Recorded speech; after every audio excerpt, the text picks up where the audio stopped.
200 immigrant f'ġimgħa, 748 f'inqas minn 50 jum. Jekk ix-xejra tippersisti fl-2020 jidħlu aktar minn 6,000 immigrant f'pajjiżna. U sa dan it-tant skit totali mill-gvern.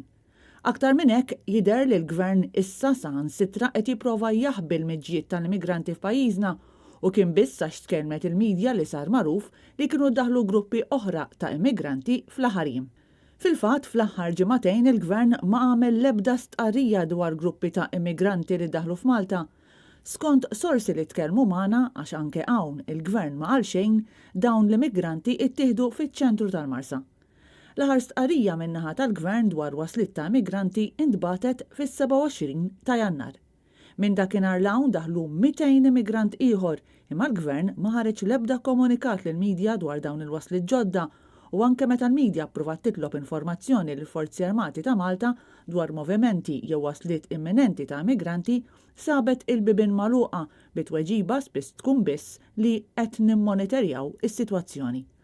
Net News fl-aħħar xhur bat mistoqsijiet dwar in-numru ta' immigranti li hawn fiċ-ċentri miftuħa, iżda sa issa dawn baqgħu mhux imwieġba.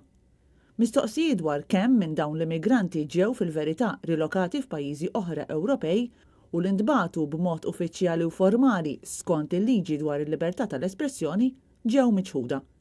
Ir-raġuni mogħtija kienet li din l-informazzjoni ma tistax tingħata minħabba data protection.